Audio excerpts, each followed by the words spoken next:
Sekarang pertanyaannya, apakah iman yang kita miliki sampai malam ini sudah membuat hati kita tenang?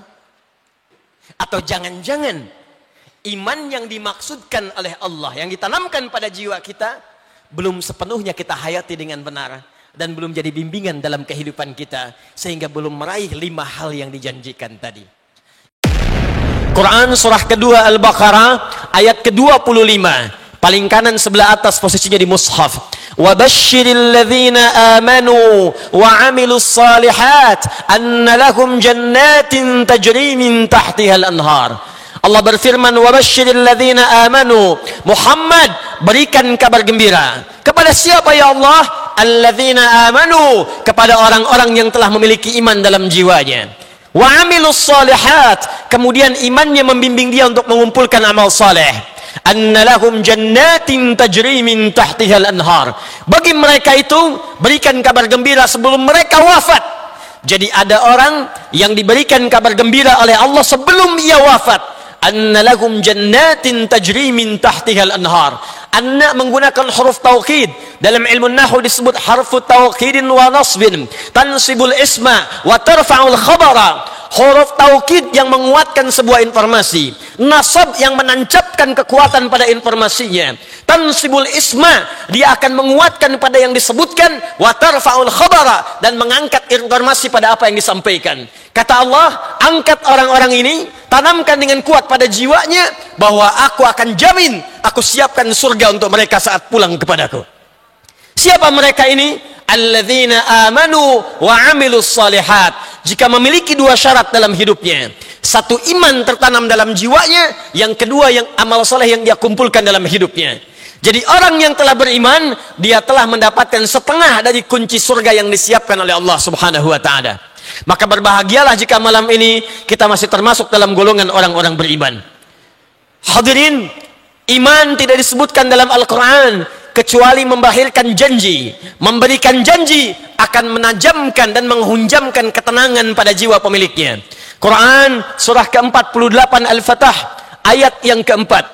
Huwallazi anzala as-sakinata fi qulubil mu'minin liyazdadu imanan ma'a imanihim. Dialah Allah yang berjanji akan menanamkan ketenangan, sakinah dalam setiap jiwa. Jiwa siapa? Qulubil mu'minin, jiwa orang-orang yang beriman. Jadi jika kita beriman pada Allah Subhanahu wa taala dengan keimanan yang benar, kata Allah, saya akan jamin, saya tanamkan ketenangan dalam jiwa setiap orang-orang beriman, supaya mereka yakin dengan iman itu ada kemantapan dalam jiwa dan bertambahlah keyakinannya kepada Allah Subhanahu wa taala. Tidak disebutkan iman dalam Al-Quran kecuali Allah menjamin dengan iman itu akan memberikan keamanan pada pemiliknya dalam hidup dunianya, alam kuburnya, sampai dengan akhiratnya. Itu yang disebutkan dalam Quran surah ke-6 Al-An'am ayat ke-82. Alladzina amanu wa lam yalbisu imanahum bizulmin ulaika lahumul amnu wa hum muhtadun. Allah berjanji, sungguh jika ada orang-orang yang beriman itu, apakah dia besarkah, kecilkah, disebutkan dengan alladzina 1080 kali dalam Al-Quran. Ismun mausulun yadullu alal jam'il jam'iyyah. Isim mausul, kata sambung, kadang menunjuk pada objek tanpa batasan. Besarkah, kecilkah, tuakah, mudakah, lelakikah, perempuankah, kayakah, cukupkah? Kata Allah, aku tak peduli sepanjang dia punya iman dan tidak mencampur adukan imannya dengan perbuatan zalim dalam berbuat maksiat, maka aku akan jamin orang itu akan mendapatkan keamanan dalam kehidupannya. Sudah dia dijamin surga, sudah dia mendapatkan ketenangan di jiwanya, dan dijamin aman selama hidupnya. Dunianya aman, alam kuburnya aman, dan akhiratnya aman. Hadirin, tidak disebutkan kalimat iman dalam Al-Quran kecuali dijamin oleh Allah Subhanahu wa taala. Dengan iman itu kita akan diberikan kebahagiaan. Jaminannya pasti disebutkan dalam Quran surah ke-23 ayat yang pertama. Qad aflahal mu'minun. Qad, pasti. Qad dalam ilmu nahwu disebut dengan harfu tahqiq. Harfu tahqiq, huruf yang menjamin kepastian sesuatu. Kata Allah, qad aflahal mu'minun. Orang-orang yang punya iman itu pasti aku jamin akan bahagia dalam hidupnya. Jika iman dibawa ke rumah tangganya bahagia. Jika iman dibawa ke pekerjaan, maka kerjanya bahagia. Jika iman dibawa kehidupan bertetangga, maka tetangganya bahagia. Jika iman dibawa ke tempat sujud, maka sujudnya bahagia. Jika iman dibawa ke kantor, maka kantornya bahagia. Qad aflahal mu'minun. Bahkan jika Anda tinggal di goa pun, tak ada penerangan cahaya, PLN-nya tidak ada, makanannya bahkan terlihat kurang lengkap, alasnya batu. Bahkan kalau Anda pun tinggal di goa, bukan sekedar di kontrakan yang sempit, bukan sekedar di rumah yang terbatas, bahkan di goa ada iman dalam jiwa kita, kata Allah, saya akan berikan kenikmatan pada kehidupannya sekalipun dia tinggal di sebuah goa saja. Quran surah ke-18, surah tentang goa, surah Al-Kahf ayat yang ke-13. Nahnu naqussu 'alaika naba'ahum bil haqq innahum fityatun amanu bi rabbihim wazidnahum huda. Sungguh kami kisahkan kepada kalian kisah yang sebenar-benarnya tentang para pemuda yang tinggal berlindung di gua itu. Saking nikmatnya tinggal di gua, tak terasa 309 tahun ada di dalamnya. Miring kanan tidurnya enak, kiri tidurnya enak, makanannya dijamin oleh Allah, tidurnya kenikmat luar biasa, tak ada yang mengganggunya. Apa yang mereka dapatkan? Innahum fityatun amanu bi rabbihim. Karena mereka bukan sekedar pemuda. Yang muda banyak, yang kuat banyak, tapi yang tenang tinggal di gua hanya mereka. Kenapa? Amanu bi rabbihim, karena ada iman dalam jiwanya. Jadi ketika kita meminta kepada Allah Subhanahu wa taala dengan keimanan itu, ternyata ketika kita diminta oleh Allah untuk beriman, bukan dimaksudkan dengan iman itu mempersulit kehidupan kita, tapi dimintakan supaya kita dijamin dengan surga. Ayo beriman. Kenapa ya Allah? Supaya aku masukkan kau di surga nanti.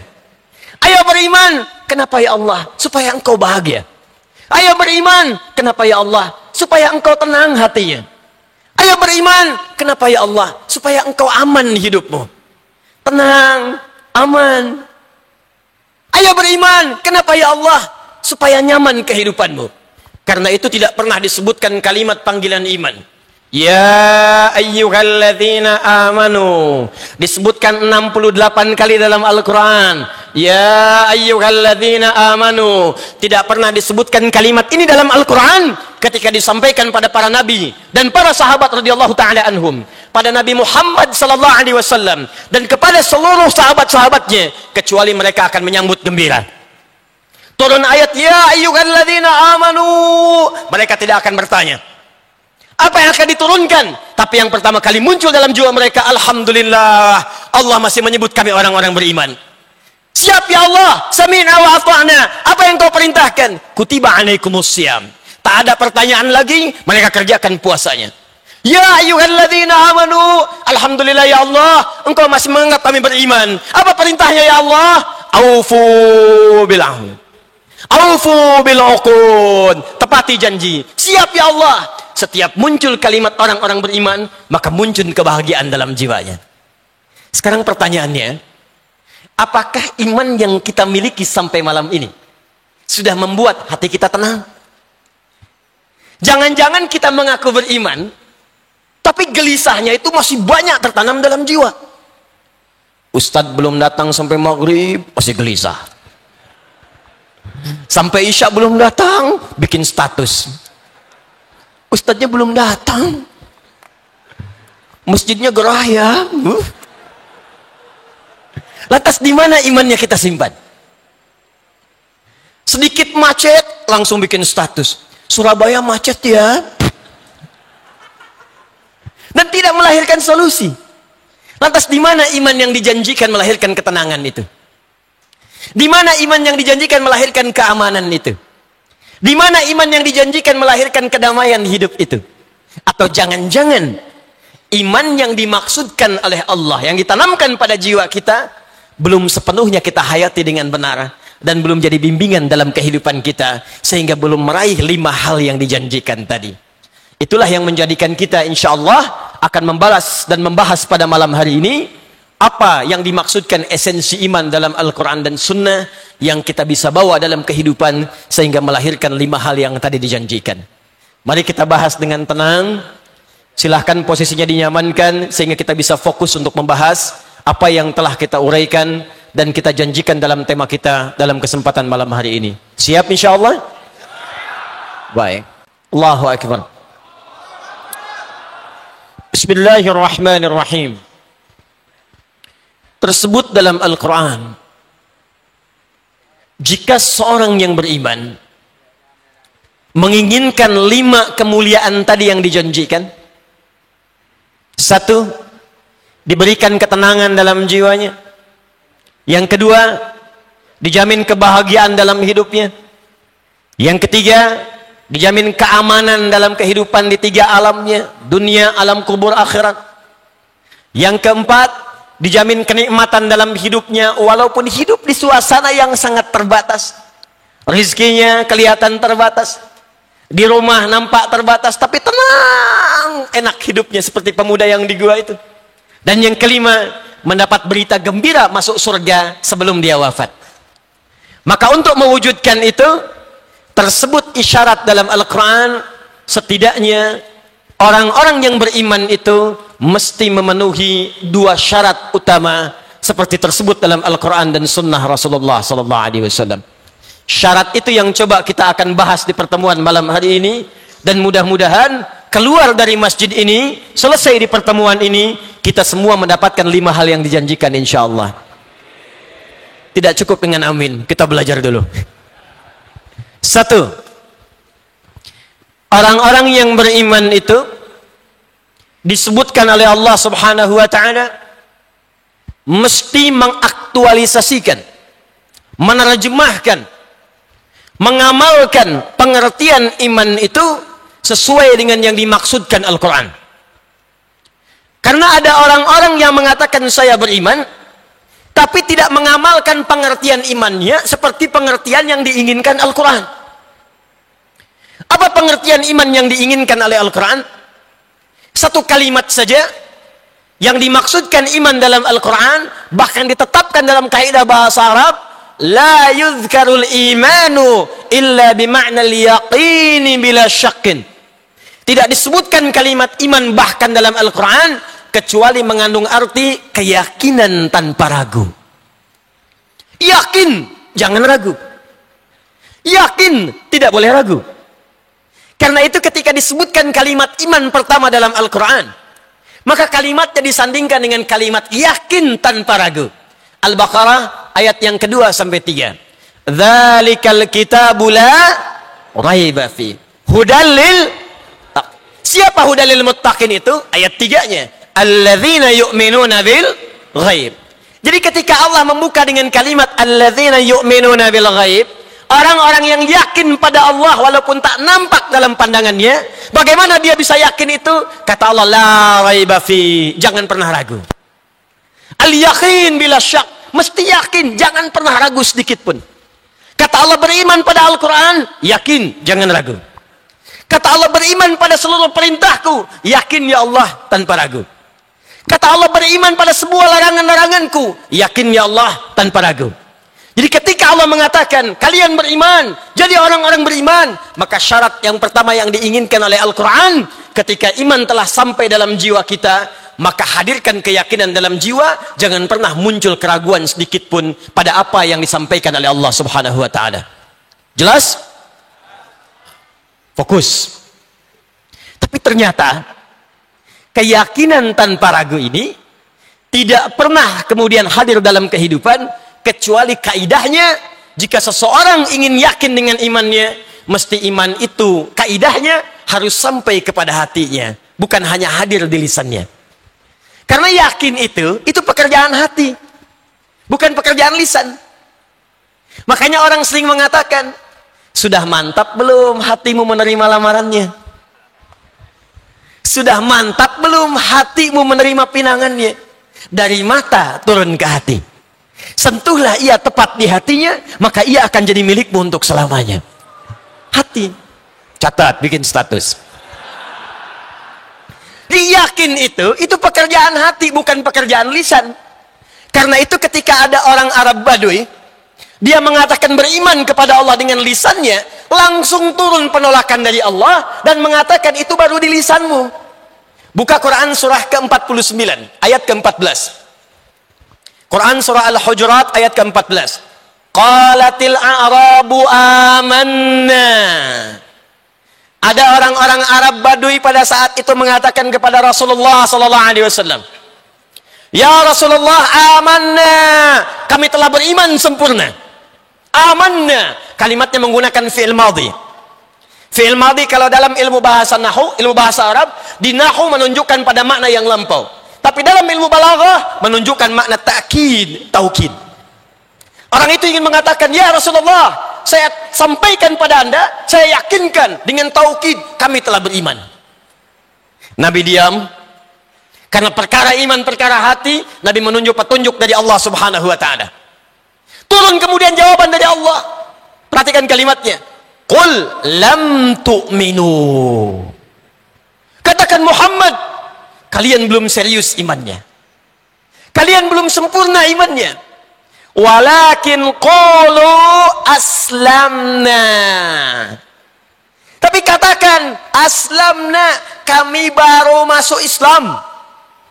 Kami baru berislam. Karena syarat berislam pertama kali mengucapkan kalimat iman di lisannya.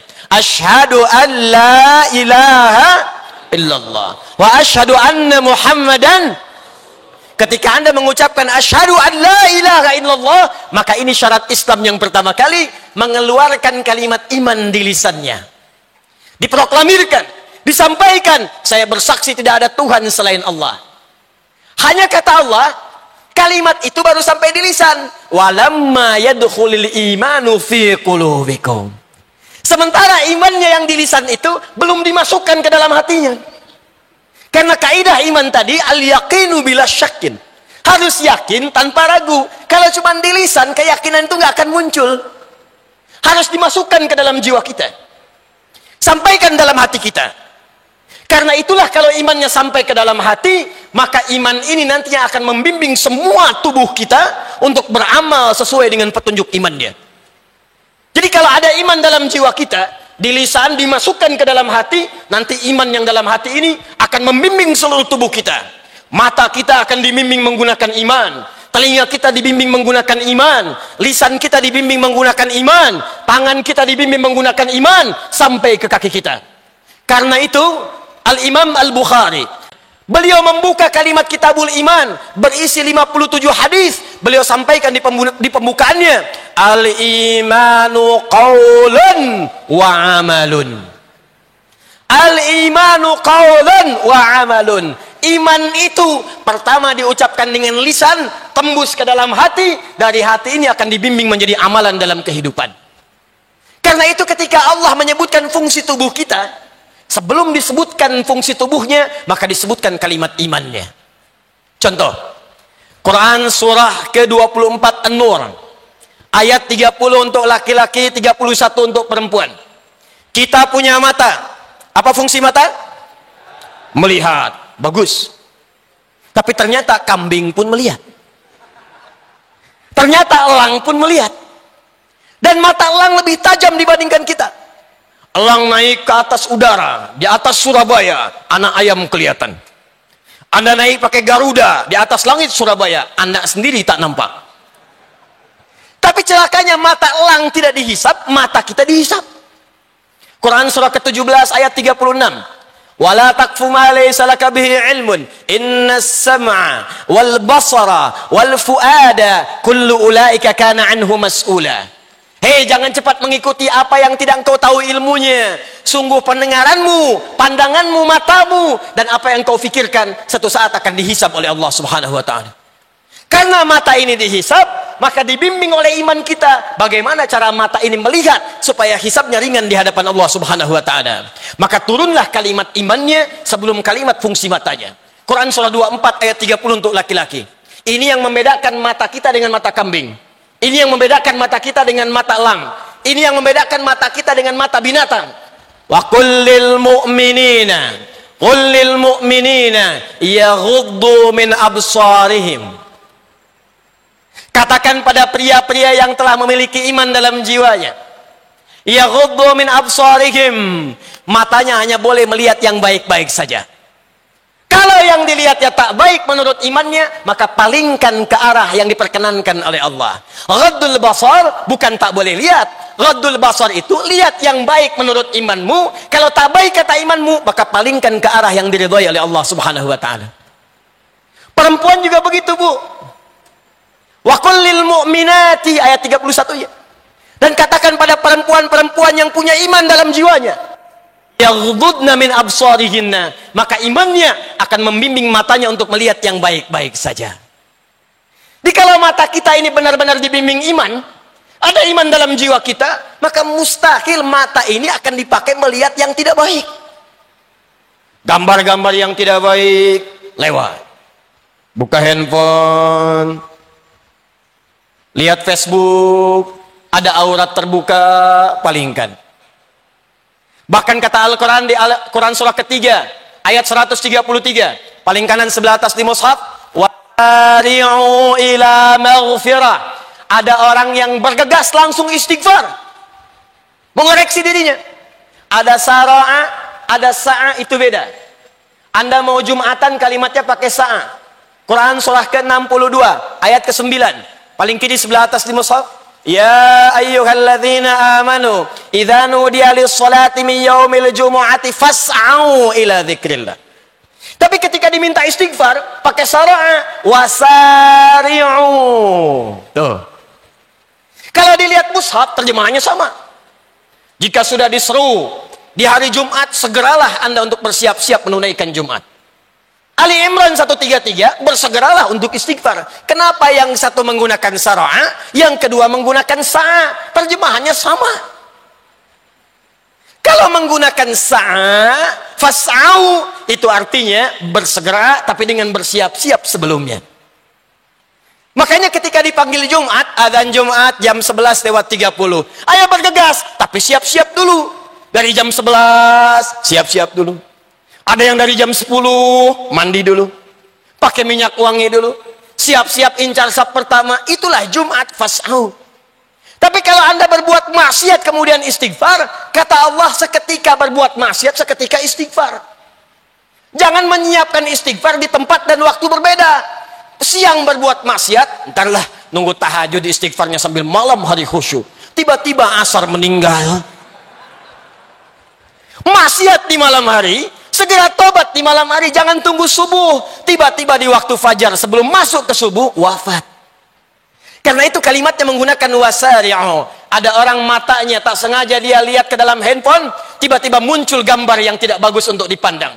Padahal Anda memalingkan saja, imannya sudah bagus, pertanda ada iman dalam jiwanya. Gambar tak bagus, lewat. Iman ada. Tapi ada orang yang imannya begitu kuat, saat dipalingkan, istighfar keluar dari lisannya. Astagfirullahaladzim. Itu mantap. Yang bahaya, memang istighfar, tapi mata tak berpaling. Astagfirullah. Ustaz. Astagfirullah. Salah ini. Salah, tapi tetap dilihat. Ini yang sering terjadi nih. Lewat jalan ada videotron, aurat dibuka, astagfirullah. Istighfar kok enggak noleh. Kesempatan pertama. Mata. Berapa kali mata ini berbuat maksiat? Jadi kita koreksi sampai malam ini, kalau iman kita benar, barangkali itu yang tidak membuat diri kita jauh dari kebahagiaan. Barangkali itu yang membuat diri kita itu jadi jauh dari rahmat Allah. Barangkali itu yang membuat diri kita itu, mohon maaf, belum siap bekal kita untuk ke surga. Allah sudah berikan setengah kunci surga. Kenapa tidak gunakan dengan kebaikan? Kenapa kita tidak manfaatkan untuk menggunakan kunci itu, menata hidup kita dengan baik? Siapa yang ingin ke surga boleh angkat tangan. Masya Allah. Boleh turunkan lagi. Yang surganya Firdaus boleh angkat tangan. Masya Allah. Yang ingin dengan Rasulullah SAW di surga boleh angkat tangan. Masya Allah. Silakan turunkan. Yang tak punya dosa boleh angkat tangan. Yang dosanya kecil boleh angkat tangan. Yang agak banyak boleh angkat tangan. Oh, saking banyaknya tak bisa angkat tangan. Tapi kan ini aneh teman-teman. Dosa banyak, ingin ke surga Firdaus lagi. Jadi kita itu memang sadar Ada bekal yang belum kita kumpulkan. Pertanyaannya, status iman kita sampai malam ini ada di mana? Itu baru mata. Mata turun ke lisan. Sebelum lisan disebutkan fungsinya, disebutkan juga kalimat imannya. Quran surah 49 ayat 11. Ya ayyuhalladzina amanu, imannya dulu. La yaskhar qaum min qaum. Ayat 12. Ya ayyuhalladzina amanu, imannya dulu. La yaghtab ba'dukum ba'da. Sebelum disebutkan fungsi lisannya untuk berbicara, maka turun kalimat imannya dulu. Kata Allah, hei orang-orang yang telah beriman, kalau imannya sudah masuk ke dalam jiwamu, sudah tertanam dalam kalbumu, maka iman itu akan membimbing lisanmu untuk menjauhi perbuatan-perbuatan yang tercela dalam lisan. Jangan saling mencela. Hai kipi, beda kunut saling mencela. Satu kunut, yang satu nggak kunut, sibuk saling mencela. Akhirnya masjidnya kosong. Yang salah itu kan yang nggak sholat subuh. Beda bismillah, satu jahar, satu sir.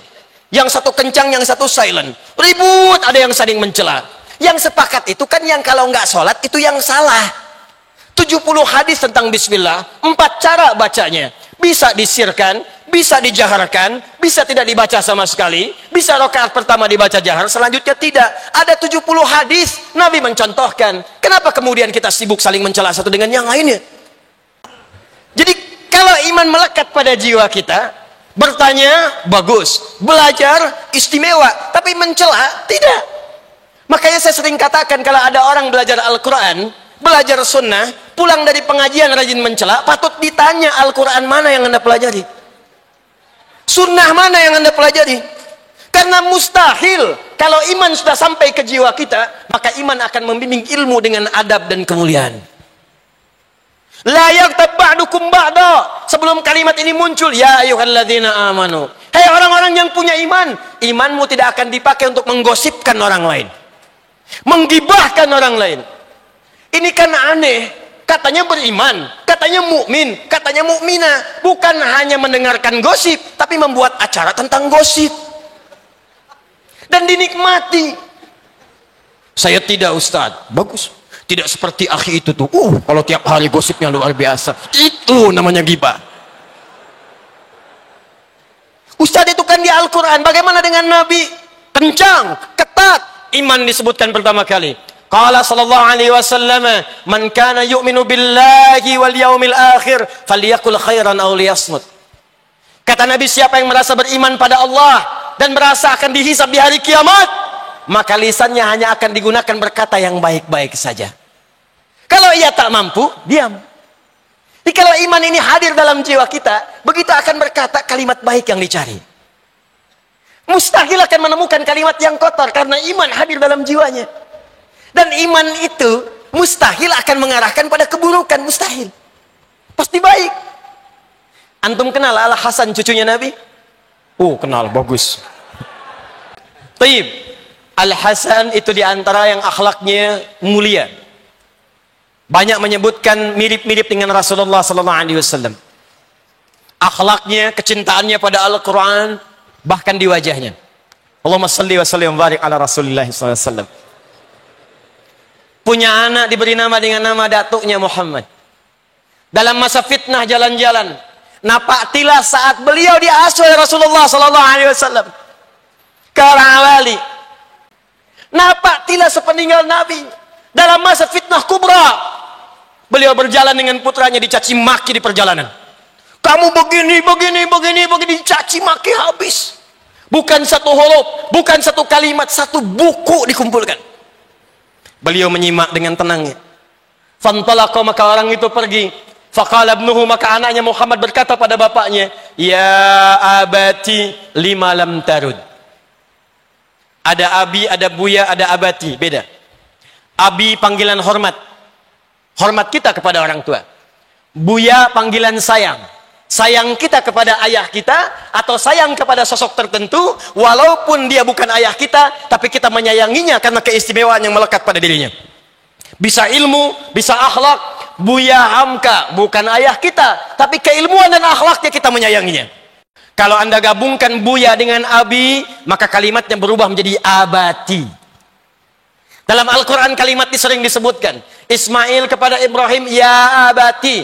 Quran surah 37 ayat 102 sampai 109. Ya abatif al ma tu'mar satajiduni insyaallah minas sabirin. Kata anaknya kepada bapaknya, ya abati lima lam tarud. Pak, kenapa bapak nggak balas? Kenapa bapak nggak klarifikasi? Saya tidak seperti yang kamu kira. Kamu pun tidak sebaik yang kamu ucapkan. Kenapa bapak nggak balas? Perhatikan apa yang dijawab oleh Al-Hasan. Allahu Akbar. Wa ana la adri kaifa arud. Ya abati lima lam tarud, Pak. Demi hormat dan sayang nanda pada bapak, kenapa nggak dibalas? Kenapa nggak diklarifikasi? Kata Al-Hasan, wala adri kaifa arud. Bapak tuh nggak tahu bagaimana cara balasnya. Dicari-cari ke dalam jiwanya, kalimat apa yang pantas diucapkan, nggak ketemu, Pak, Bu. Dicari hanya untuk mengatakan saya tidak seperti yang kamu katakan. Takut menyakiti orang itu. Hanya untuk mengatakan kamu pun tidak lebih baik daripada yang kamu katakan. Takut salah ucap. Bapak nggak tahu bagaimana cara balasnya. Cucu Nabi SAW. Pemuda penghulu ahli surga. Surga ada jaminannya. Dijaga dalam kebaikan dengan Qur'annya. Akhlaknya mulia seperti datuknya. Ketika dicaci maki bahkan dengan satu buku pun beliau tak sanggup membalas karena tidak menemukan kosakata dalam jiwanya. Anda siapa? Cucu Nabi bukan. Sahabat Nabi bukan. Tetangga Nabi bukan. Surga belum ada jaminan. Orang baru sekedar menyampaikan pendapatnya pada kita. Dengan satu huruf pun Anda lantas membalasnya dengan satu buku kepadanya.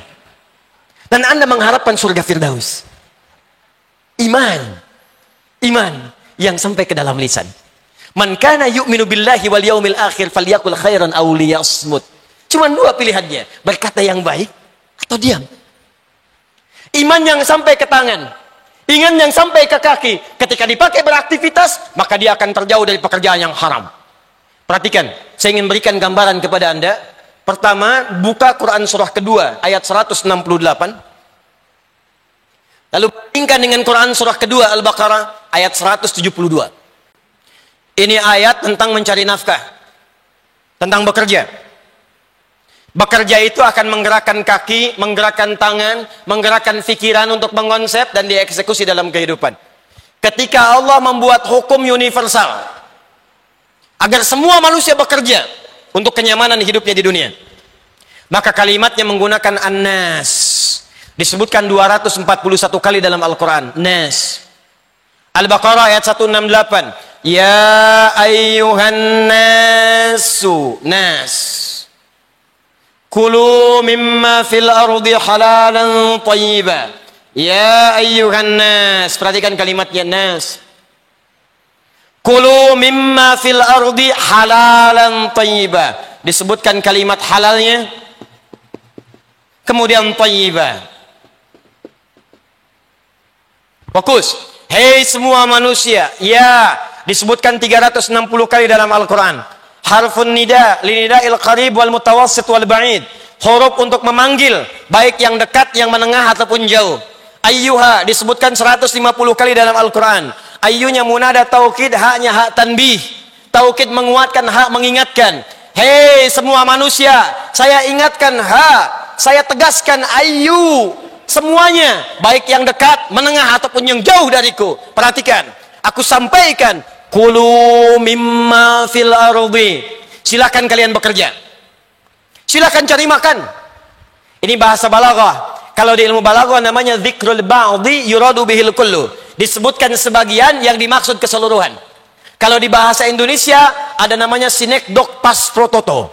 Disebutkan sebagian yang dimaksud keseluruhan. Lawannya sinekdok totem pro parte. Disebutkan keseluruhan, lawannya sebagian. Indonesia dalam Piala Dunia usia 20 tahun akan mengalahkan Malaysia. Apakah semua orang Indonesia main bola dengan semua orang Malaysia? Sebagian. Sebagian. Garuda akan bertarung melawan harimau Malaya. Apakah Garuda bertarung dengan harimau? Garuda di atas, harimau di bawah. Aum, gak ketemu. Sebagian sinekdok pas prototo. Kulu cari makan. Kalau bahasa kita, mau kemana ayah? Mencari sesuap nasi. Kan yang dicari bukan sesuap. Nyari sebakul, nyari buat rumah, nyari buat pakaian, nyari buat motor, nyari buat mobil, nyari buat peci, nyari buat kendaraan. Sinekdok pas prototo. Kata Allah, silakan bekerja, cari makan untuk hidup, cari kenyamanan. Mimma fil ardi, dari sebagian tempat yang engkau bisa jangkau di bumi. Silakan yang orang Surabaya cari sekitaran Surabaya. Tak ketemu, cari keluar dari Surabaya. Sampai merantau, ada yang ke Sumatera, ada yang ke Papua, ada yang ke Kalimantan. Silakan, sepanjang engkau bisa jangkau tempatmu di bumi itu. Tapi ingat, bekerjalah dengan cara yang halal untuk mendapatkan rizki yang terbaik. Halalan thayyiban. Semua manusia. Kata Allah, jangan melanggar hukum. Apakah korupsi itu hanya boleh berlaku bagi kalangan tertentu saja? Tidak. Semua manusia, baik beriman tak beriman, jangan korupsi. Beriman tak beriman, jangan nyogok. Beriman tak beriman, jangan mencuri. Halal, tempuh dengan cara yang legal. Thayyib, dari yang legal itu supaya engkau sehat, cari yang kau butuhkan yang bermanfaat. Jadi kalau bapak ibu misalnya bekerja, bapak dapat uang 5.000, ingin beli makanan, kata Allah thayyiba, jangan semua yang diinginkan mesti dibeli, mana yang dibutuhkan itu yang dikonsumsi. Kalau pola makannya begini, sehat hidup kita. Kalau pola hidupnya begini, tenang hidup kita. Tapi yang paling menarik, ketika kalimatnya dipindahkan ke Al-Baqarah ayat 172 dan diganti kalimat nasnya menggunakan alladzina amanu, ya ayyuhalladzina amanu kulu min thayyibati ma razaqnakum. Kulu min thayyibati ma razaqnakum. Yang dahsyat, ketika disebutkan kalimat imannya alladzina amanu, kalimat halalnya dibuang. Lalu kalimat thayyibnya dijamakkan, bentuknya jamak. Min thayyibati, thayyibat, bentuknya jamak. Lalu diganti oleh Allah dengan kemudahan, ma razaqnakum.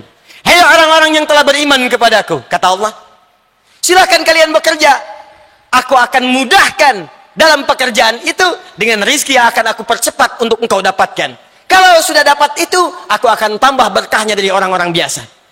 Pertanyaannya, ya Allah, kenapa untuk orang beriman kalimat halalnya dibuang, sementara untuk annas kalimat halalnya dimunculkan? Kata para pakar tafsir, kenapa kalimat halalnya dibuang? Karena orang beriman itu sudah otomatis imannya akan membimbing ia pada yang halal. Karena itu nggak disebutkan lagi. Karena itu mustahil ada orang beriman melangkahkan kakinya ke tempat yang haram, mustahil. Kalau ada orang beriman menyentuh tangannya dengan tangannya yang haram, mustahil. Nggak akan ada orang beriman melangkahkan kakinya ke tempat yang haram. Mustahil orang beriman menyentuh dengan tangannya yang haram. Proyek haram nggak akan disentuh. Tempat yang haram nggak akan dituju dengan kakinya. Kenapa? Karena ada iman dalam jiwanya. Qala Nabi sallallahu alaihi wasallam, Nabi sallallahu alaihi wasallam bersabda, la yasriqul mu'min indama yasriq fa huwa mu'min. Nggak akan pernah terjadi, mustahil ada orang beriman itu mencuri, korupsi, menyogok. Saat dia menyogok itu, saat dia akan korupsi itu, masih ada iman dalam jiwanya. Maksudnya iman dia itu akan menghambat dia berbuat maksiat. Anda bekerja di kantor sebagai pimpinan, pengawas, tiba-tiba datang bawahan minta tanda tangan. Pak, ini ada proyek Pak, tolong ditanda tangan. Anda lihat, kenapa begini? Ini kan gak sesuai ketentuan. Iya Pak, gak sesuai, cuman fee-nya sesuai Pak. Fee-nya 100 juta. Maaf ya, saya ini orang beriman, jari saya jadi beriman, mustahil akan dipakai maksiat. Ditelunjuk-telunjuk beriman, mustahil dipakai maksiat. Ambil kembali, perbaiki. Iman. Datang lagi orang itu, Pak, sudah diperbaiki. Kok masih sama? Mana perbaikannya? Fee-nya diperbaiki Pak. Dari 100 juta jadi 1 miliar. Saya sudah katakan pada Anda, saya ini orang beriman, mustahil berbuat maksiat. Tapi tunggu, saya istikharah dulu. Tak ada pilihan. Jadi saya ingin katakan pada kita bagian pertama, kenapa kebanyakan orang-orang saat ini yang mengaku beriman dirinya, di KTP-nya tertulis Muslim, dia seorang Muslim, ditanya dia beriman, dia mengatakan beriman, tapi juga dalam imannya itu belum mampu membimbing dia untuk berbuat amal soleh. Ini artinya ada yang tidak sampai di kalimat lisan pada imannya kepada jiwanya. Belum sampai iman ke hatinya. Karena itu syarat yang kedua, kita agak cepat. Syarat yang kedua, timbul pertanyaan, ya Ustaz, bagaimana caranya memasukkan iman itu ke dalam hati? Supaya saat iman itu tertanam di dalam jiwa kita, maka ia akan membimbing kita untuk mengerjakan kebaikan dari ujung kepala sampai ujung kaki. Maka ini bagian yang kedua yang Allah langsung jawab dalam Al-Quran. Bagian pertama, harus beriman yakin tanpa ragu. Yang kedua, kalau sudah yakin tertanam dalam jiwa, maka kerjakan syarat yang kedua ini. Syarat kedua inilah yang menjadikan iman kita sampai ke dalam jiwa, sampai kita merasa yakin tanpa ragu. Yuk kita mulai. 2. Jika ada yang menginginkan imannya sampai ke dalam jiwanya, sehingga dia punya keyakinan tanpa ragu, kalau sudah yakin tanpa ragu, maka semua perintah Allah hanya diucapkan dengan lisannya dengan kalimat yang pendek. Sami'na wa ata'na. Sami'na wa ata'na. Kami dengar ya Allah, siap taat. Laksanakan ya Allah. Laksanakan ya Allah. Siap ya Allah. Puasa, siap ya Allah. Salat, siap ya Allah. Tahajud, siap ya Allah. Sami'na wa ata'na. Kenapa? Karena dia yakin tanpa ragu dalam setiap apa yang Allah perintahkan pasti ada kemuliaan untuk kehidupannya. Cara yang kedua, jika Anda ingin cepat menanamkan iman dalam jiwa dan punya keyakinan tanpa ragu, maka rumusnya dalam Al-Quran selalu berlatih untuk meningkatkan takwa kepada Allah Subhanahu wa Ta'ala.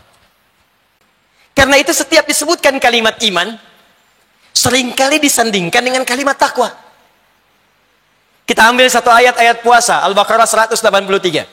Ya ayyuhalladzina amanu kutiba alaikumus siyam kama kutiba alal ladzina min qablikum la'allakum tattaqun. Takwa.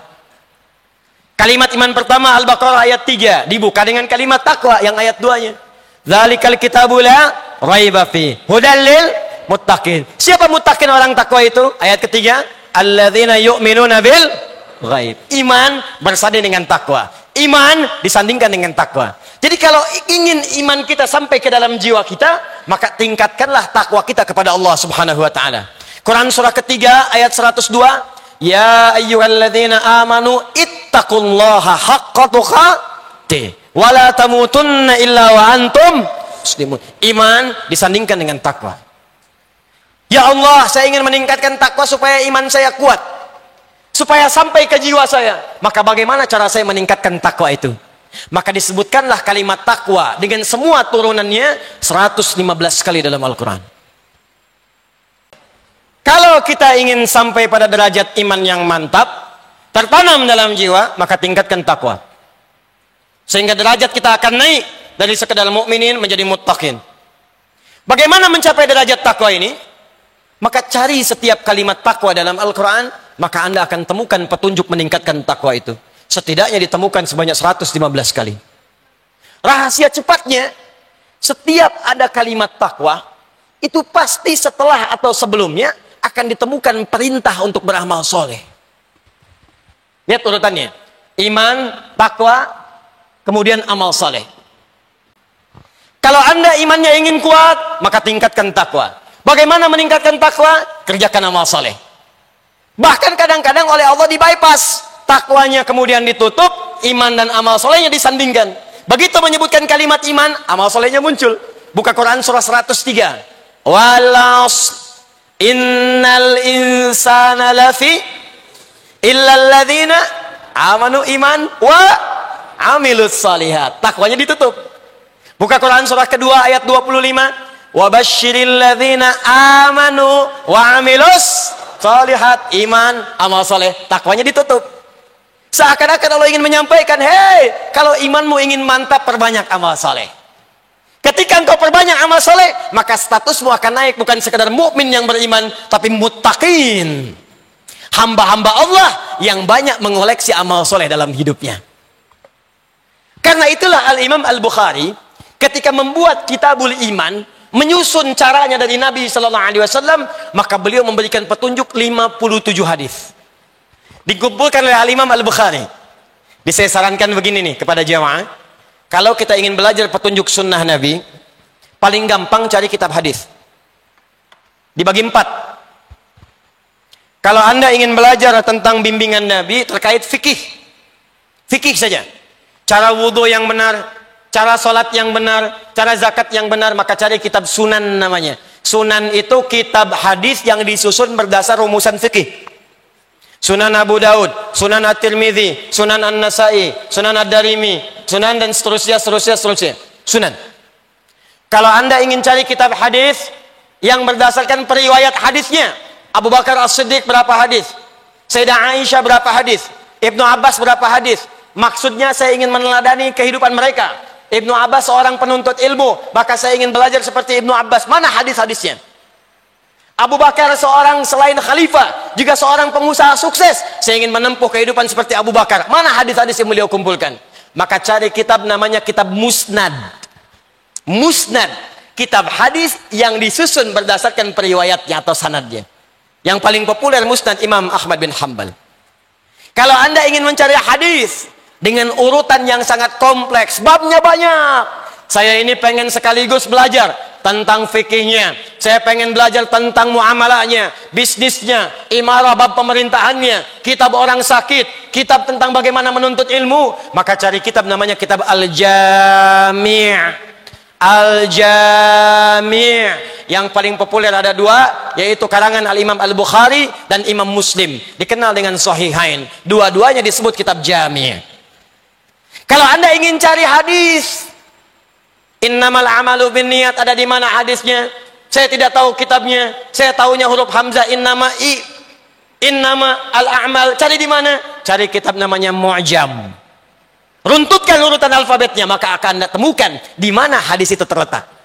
Nah, di kitab Al-Imam Al-Bukhari yang Jami, Kitabul Jami, teman-teman, di kitab yang kedua tentang Kitabul Iman, disebutkan di situ langsung Al-Imam Al-Bukhari petunjuk Nabi terdiri dari 57 hadis bagaimana mengerjakan amal soleh supaya menguatkan iman kita. Ustadz, saya ingin meningkatkan iman. Iman saya kadang naik, kadang turun. Belum kuat di jiwa. Kalau sedang naik, amal solehnya kuat. Kalau sedang turun, jangankan sholat yang sunnah Ustadz, sholat fardu pun sulit saya kerjakan. Terlambat saya lakukan. Bagaimana caranya meningkatkannya? Buka kitab Al-Bukhari, 57 hadis, ada amalan soleh di dalamnya untuk membimbing menguatkan iman kita.